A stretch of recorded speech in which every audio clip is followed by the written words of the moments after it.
नमस्कार, मैं दिगंबर सिंह बिहारी खबर के प्रदेश के इस अंक में मैं लेकर आया हूँ बोलीविया की आग राष्ट्रीय आपदा।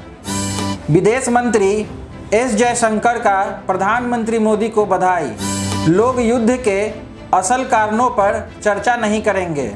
नेपाल के प्रधानमंत्री केपी शर्मा ओली और रूस के राष्ट्रपति व्लादिमीर पुतिन का प्रधानमंत्री नरेंद्र मोदी को जन्मदिन की बधाई। अब खबरें विस्तार से। बोलीविया की आग राष्ट्रीय आपदा। अनेज के कहा कि आज कुछ बहुत आवश्यक और महत्वपूर्ण होने वाला है। हम आज 2 डिग्री प्रस्तुत कर रहे हैं। पहली, आग के खिलाफ लड़ाई को और अधिक मजबूत करना और दूसरी उस डिक्री का खंडन करती है जिसमें आग के नियंत्रित होने की बात कही गई है। अनेज ने रक्षा मंत्रालय से कहा है कि वह अपनी सिविल डिफेंस की टीम को भेजे जिससे वह पर्यावरण मंत्रालय और स्थानीय सरकार की मदद कर सके। फॉरेस्ट और लैंड अथॉरिटी के अनुसार सितंबर के पहले हफ्ते में 5,98,716 हेक्टेयर भूमि आग के कारण प्रभावित हुई है।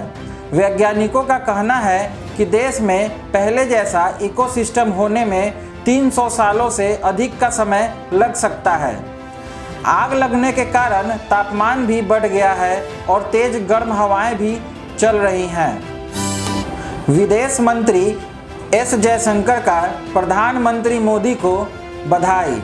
भारत के मंत्री एस जयशंकर ने प्रधानमंत्री मोदी के 70वें जन्मदिन पर उनको बधाई दी तथा उनके नेतृत्व की तारीफ की, जिसके बलबूते भारत अंतर्राष्ट्रीय मंच पर अपनी एक अलग छवि बना सका।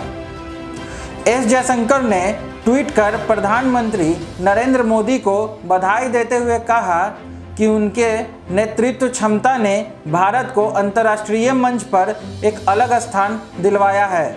साथ ही मोदी के अच्छे स्वास्थ्य की कामना करते हुए कहा कि आशा करते हैं कि यह लंबे समय तक देश की सेवा करते रहेंगे। लोग युद्ध के असल कारणों पर चर्चा नहीं करेंगे। तालिबानी प्रवक्ता मोहम्मद नईम ने कहा कि तालिबान युद्ध विराम पर तब तक अमल नहीं करेगा जब तक कि शांति वार्ता कर रहे लोग को युद्ध के असल कारणों पर चर्चा नहीं करेंगे।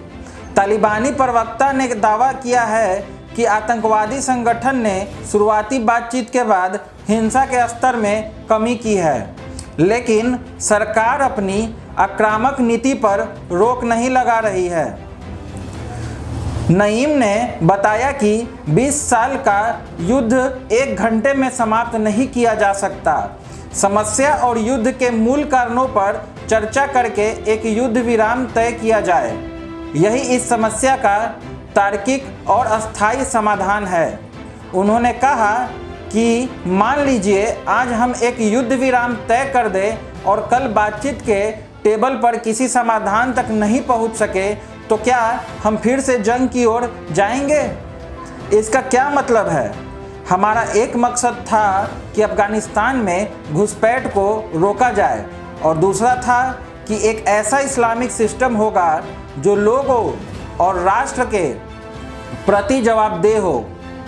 उन्होंने कहा कि बातचीत में उतार चढ़ाव संभव है, फिर भी हम बातचीत के परिणाम के लिए आशावादी हैं। हम लोगों ने शांति समझौता करने का निश्चय एक दृढ़ इच्छा शक्ति के साथ किया था। इस समस्या का अस्थायी समाधान चाहते हैं। यह प्रक्रिया जटिल है और इसकी अपनी जटिलता है, पर हमें आशा है कि समस्या का समाधान होने वाला है। नेपाल के प्रधानमंत्री केपी शर्मा ओली और रूस के राष्ट्रपति व्लादिमीर पुतिन का प्रधानमंत्री नरेंद्र मोदी जी को जन्मदिन की बधाई।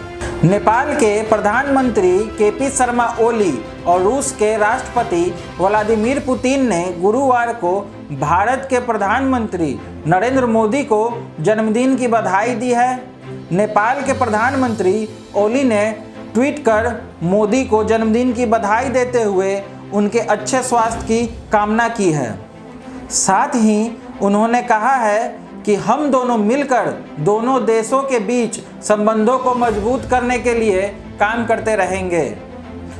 दूसरी ओर रूस के राष्ट्रपति व्लादिमीर पुतिन ने प्रधानमंत्री मोदी को जन्मदिन की बधाई देते हुए कहा कि मोदी के नेतृत्व में भारत लगातार सामाजिक, आर्थिक, वैज्ञानिक और तकनीक के क्षेत्र में विकास कर रहा है। रूसी दूतावास के फेसबुक पेज पर राष्ट्रपति व्लादिमीर पुतिन के संदेश में कहा गया है कि वह द्विपक्षीय और अंतर्राष्ट्रीय मुद्दों पर मोदी के साथ मिलकर काम करने के लिए अग्रसर हैं। पुतिन के अलावा रूसी सरकार के अध्यक्ष मिखेल मिशुस्तिन ने रूसी राजदूत निकोल कुदाशेव ने भी प्रधानमंत्री नरेंद्र मोदी को जन्मदिन की बधाई दी है। उल्लेखनीय है कि भारत के प्रधानमंत्री नरेंद्र मोदी आज अपना 70वां जन्मदिन मना रहे हैं। वैश्विक स्तर के सभी नेता उन्हें जन्मदिन की बधाई दे रहे हैं। दिन भर की और खास खबरों के लिए बिहारी खबर के YouTube चैनल और फेसबुक पेज को लाइक, सब्सक्राइब और शेयर करते रहें और हमसे जुड़े रहें। धन्यवाद।